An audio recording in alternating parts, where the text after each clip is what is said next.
comes with 24 of the best-selling Pro paints. It is a fantastic starting point for anybody just learning to paint or somebody looking for a great set of diverse colors to try with Pro. Hey, good.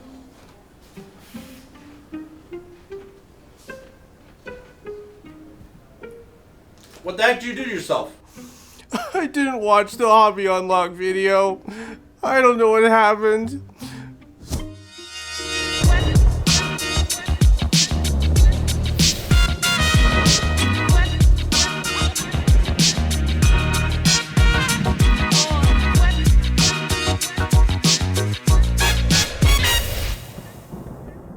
Hey everyone, welcome to another Hobby Unlocks video. Today we're going to be focusing on how to prep, clean, and assemble all of your miniatures before getting into painting them. They're going to come in typically one of 4 different types of materials. The first material we're going to be talking about today is our polystyrene plastic kits.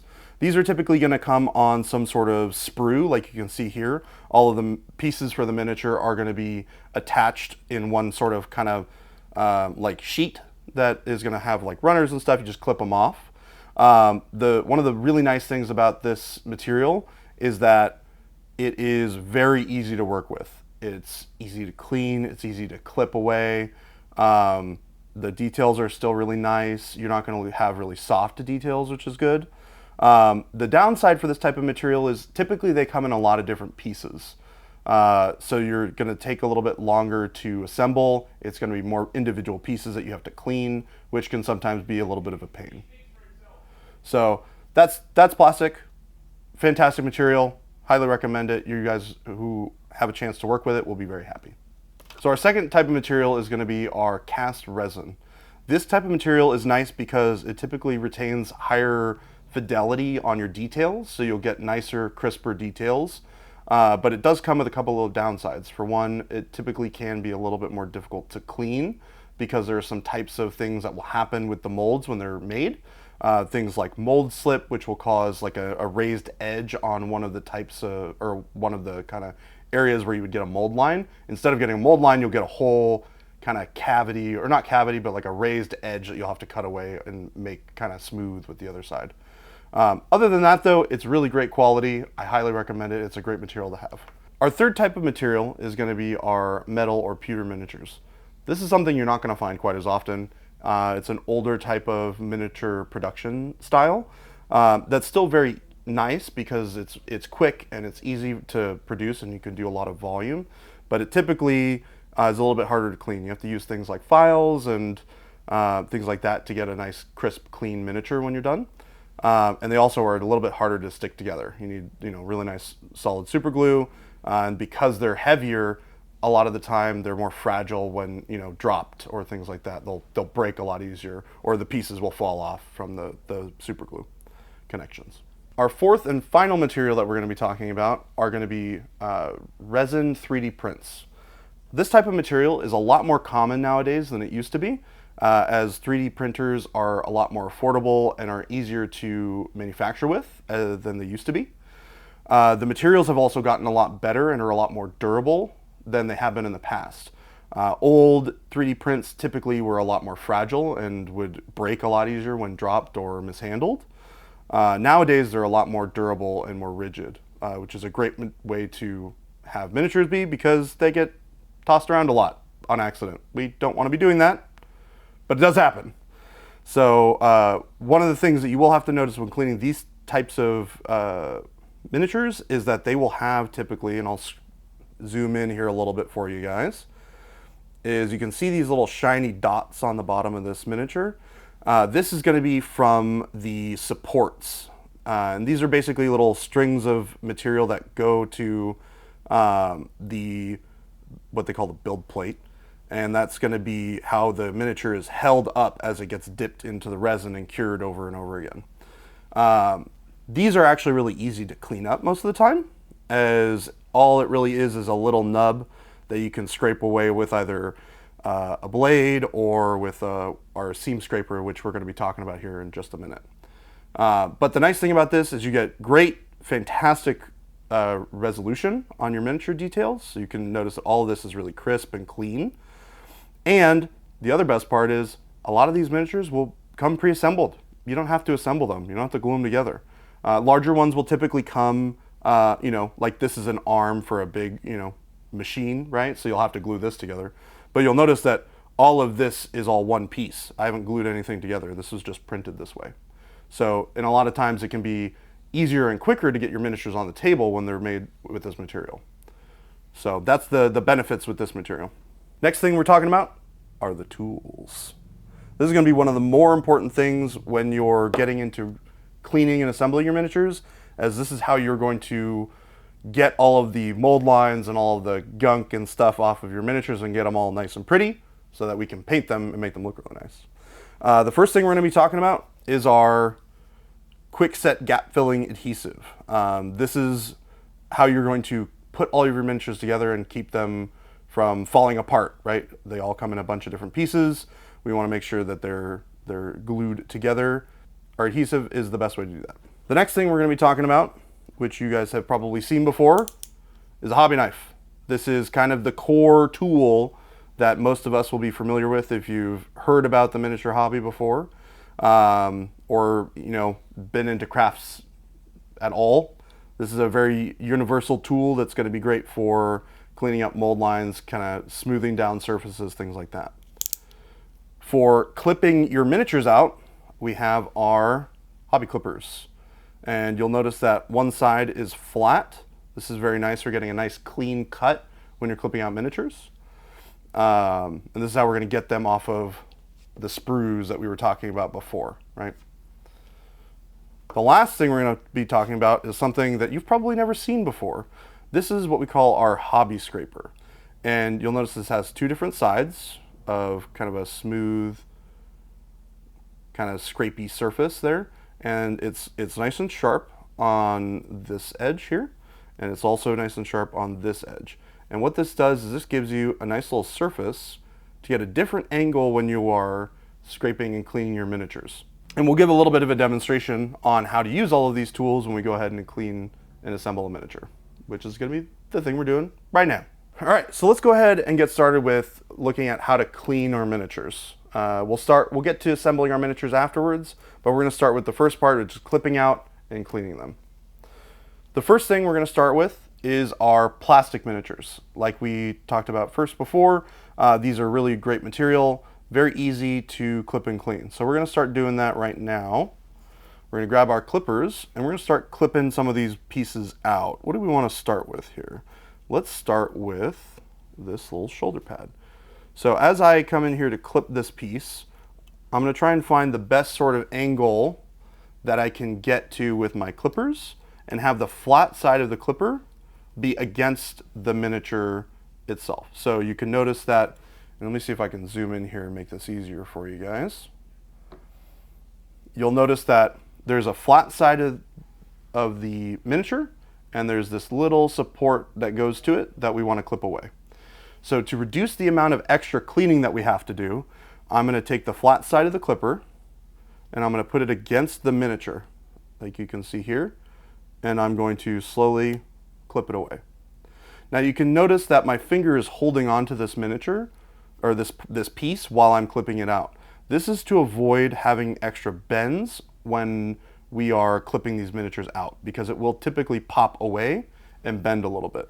And I want to avoid anything, breaking off or bending when I'm doing this. I also want to hold on to this piece because as we free this piece from the sprue around it, if we just clip it away, it's going to fly off. And we definitely don't want to try and find little pieces of plastic floating around on a gray carpet or what have you. Let me tell you, I have clipped away many pieces and had them fly off before and never found them again. So make sure you're holding on to the piece when you clip it off the sprue. So we're going to do that again. Remember, again, flat side of the clipper against the miniature, holding the miniature, and we just clip it away like that. So let's take a look and see what this looks like and what parts we need to clean.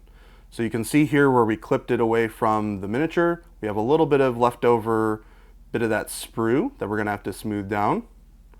And we have a little bit on the top here that we're going to need to clean as well.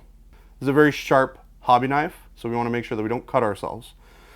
Good practice when you're cleaning miniatures is always cut away from yourself, don't cut towards yourself. If you're cutting towards yourself like this, there's a chance that you could slip and cut right into your thumb, which is not what we want to have. We don't want any hospital visits, okay?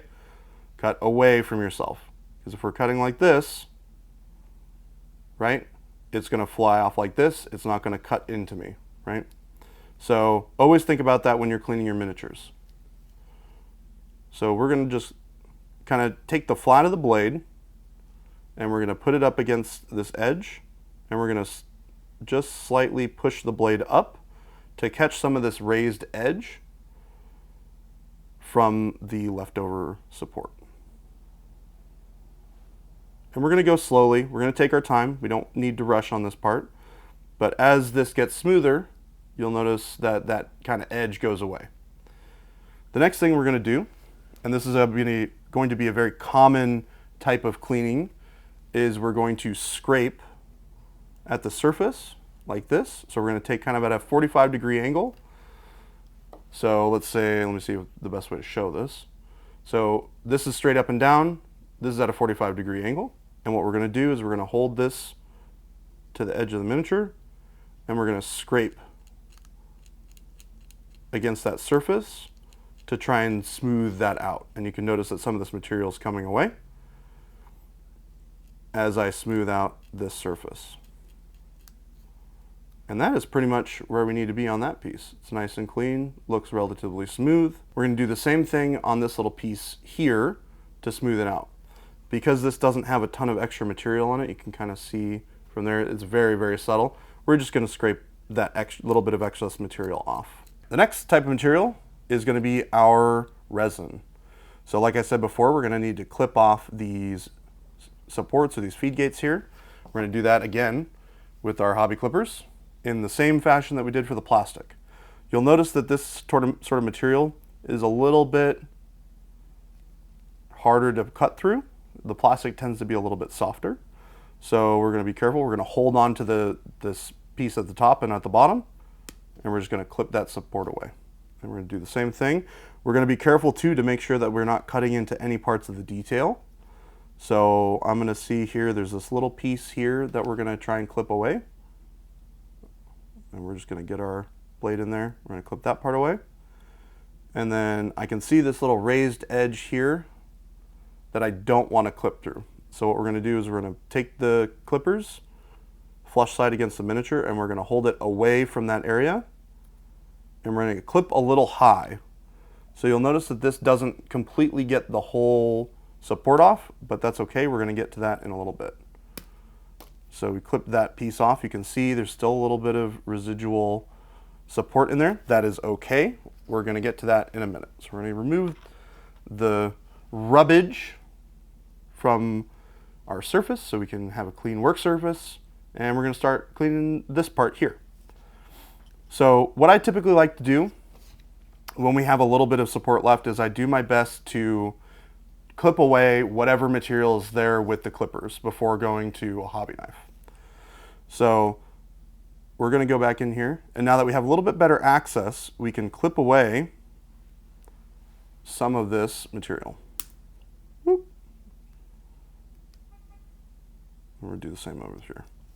So that got rid of quite a bit of the excess on there. The rest we're going to clean with a hobby knife. So we're going to grab our hobby knife. And again, we're going to hold this securely, and we're going to place the blade pushing away from us. And one of the things I really like to do is when I'm cutting away larger pieces like this, I like to hold the edge of the blade against my thumb. And what this does is this creates a little bit of extra force towards the tip of the blade where I can slowly push it through the material. So we're going to do that now. And I'm basically pushing the blade this way while I'm using my thumb as sort of a rotating point to get a nicer bit of control and force to cut away this little piece here. And let's see what the best angle is to get at this piece here. I think the best way to do it is we're going to come in here like this, and we're going to kind of try and scoop away some of that material in there by kind of rolling the blade with my thumb against it. And you notice that I'm not pushing towards any of my fingers or anything like that. So I'm keeping them safe. And that kind of got rid of most of that excess material there. And then we got to get rid of this right here. This is kind of hard to get to. So we're going to try and do the same thing we did with the other side. And now we got rid of the bulk of all that material. Now, one of the things that we haven't talked about yet is our seam scraper. What we want to do to get rid of this mold line, we could use the blade if we wanted to, but the seam scraper is a great way to get a nice smooth transition between these two surfaces, this raised edge from the mold line and this bottom edge that we want to smooth it to. And what we're going to do is we're going to take the scraper, right, and we're going to use it as like this, and we're basically going to scrape against the surface of that mold line. And what this will do as we pull away material is this will give us a nice, soft, subtle transition between the two. And this will pull away any excess material and it will even out that surface. And you can see how it takes some of that material away, and we can just clean it off. And then we can go the other way. And this is just going to be short. You want to take your time and just go through here and get this material smoothed out. The other fantastic thing about the seam scraper is that it's very good at getting into really hard to reach areas. So areas like, for example, in here. If there was a seam on the inside of this right here, it's kind of hard to get in there with the knife and get a good angle because you're blocked by this part of the cloak, right? So instead, what we can do is we can take the seam scraper, get in there, and we can scrape away at a mold line that's on the inside, right? Same thing on like inside flat surfaces like this. It just allows you to get in, oh hey, look at this. We actually have a little bit of flash in here that I can pull away with the seam scraper. This would be really hard to do with the knife. Stability is always a really important thing when we're talking about cleaning and assembling miniatures. Having your fingers and your hobby tools supported on other parts of your hand or the miniature is going to be really important for getting a nice, clean miniature. The third material we're going to be showing you a little bit about is our metal. So this metal's already been cleaned a little bit, so I'll just show you a little bit. And to be honest with you, you're probably not going to have a ton of metal miniatures lying around. They're very uncommon, like I said, but I do want to mention it just so that you guys know when you do get some of this type of material in that you'll know how to work with it. The first thing we're going to do is you can use a hobby blade on these. Just bear in mind that because the metal is a little bit harder of a material, you're going to wear out and dull out your blade a lot faster. So make sure that you have extra blades lying around so that you can pull them out as you dull them out. Same thing, you push away and you're just going to be kind of scraping some of this material out where there's a little bit of kind of flash in here, just to smooth that out. Another tool that you could use to clean these types of metal miniatures are going to be using files. And files are just going to be easy to kind of get in and clean some of these areas out. They're a little bit more abrasive, so they're going to pull some more material, which is kind of the big trouble with using a hobby blade. If you're using a hobby blade, you can't take away a lot of material from these miniatures because they're made out of metal. And you can scrape at them, you can kind of cut away some of that. But if you have big burrs in the metal from like a very old mold that's kind of beat up and has some holes in it, you're going to need something a little bit more abrasive to take that material down. And a hobby blade is just not going to cut it. The last ones that we're going to be talking about are going to be the 3D prints.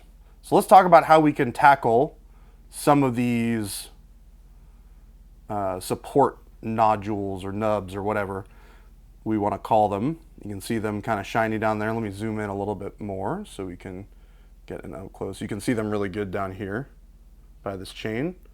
Those are not And I repeat, those are not rivets. Those are supports. So we need to clean those off.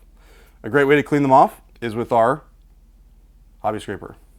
Like we did with our other resin miniature, we're going to be coming in here and we're going to be cleaning off with the seam scraper.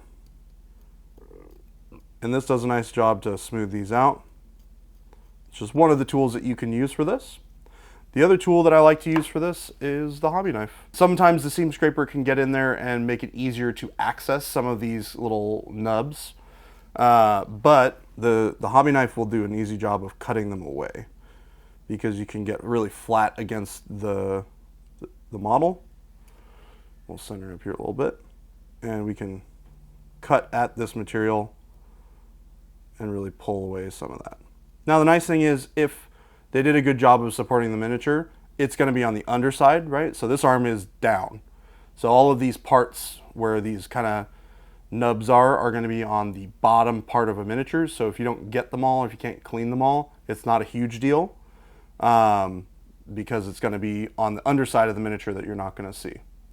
But there are some, like on the underside of this shoulder, that are far enough up that we're going to want to make sure that we clean them.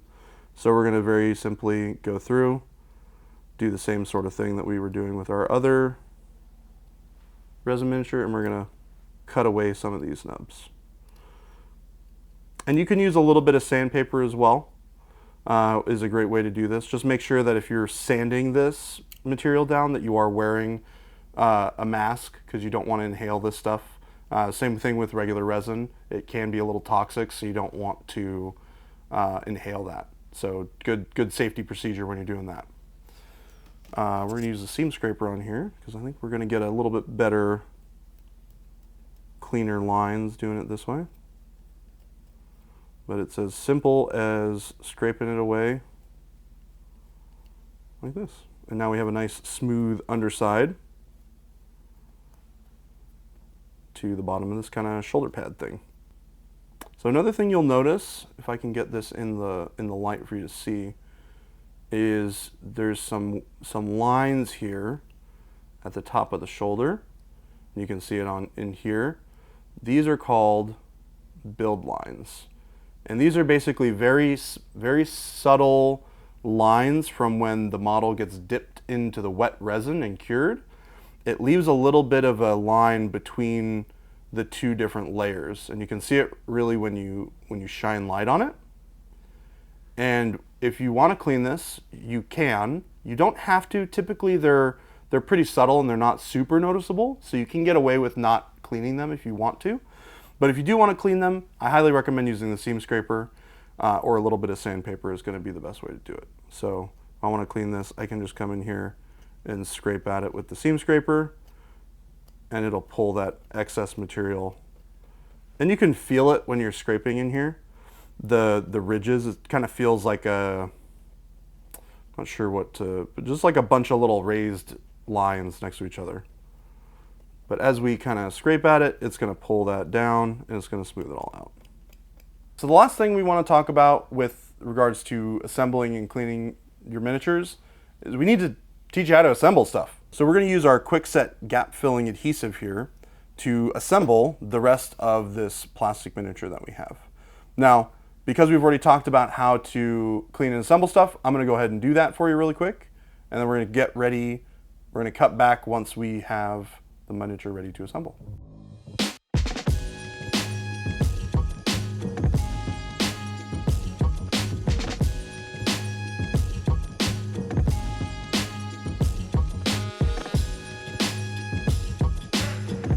So we're going to start assembling our miniatures now, and we're going to start with using our quick set gap filling adhesive to assemble these miniatures, or this miniature, excuse me, because there's only one.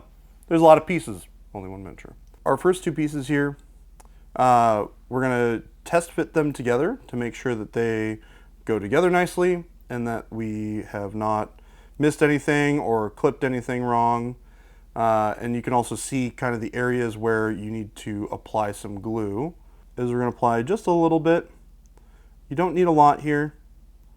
2 little dots here, a little dot on the back side here, And then we're just going to apply a little bit of pressure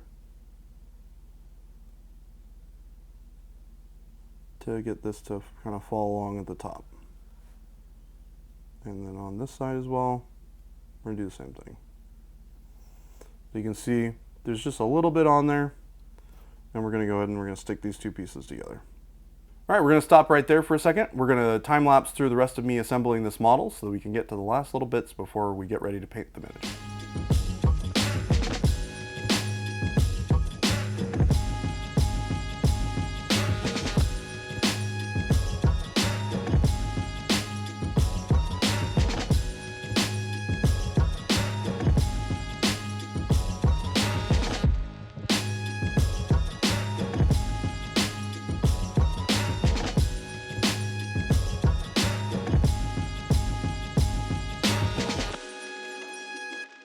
Alrighty, we're back. We got the miniature pretty much all the way assembled. There's one last little thing we want to talk about before we get to painting the miniature. That's going to be sub-assemblies. So a sub-assembly is where you have a miniature that is going to be painted in multiple different parts. So in this case, I left the miniature itself separate from the base so that we can airbrush the miniature in a different color and the base in a different color. Makes things easier to kind of paint that way, and then you can just glue them together afterwards. And the other one is going to be the face. So these little faces are pretty hard to paint once they're glued all the way in there. So I want to make sure that I get it all painted nice first before we glue everything together. That's what sub-assemblies are all about. You can paint with sub-assemblies if you like. Some people prefer not to. I just wanted to give you guys the explanation and the option just in case you wanted to use it for yourself. All right, everyone, this is why we hold on to our pieces when we clip them out. We don't want to search around on the floor on our hands and knees for 5 minutes or 10 minutes or 20 minutes trying to find these silly little pieces. Oh, hey, some lens cleaner. Oh, hey, there it is. We found it. Don't be like me. Hold on to your pieces.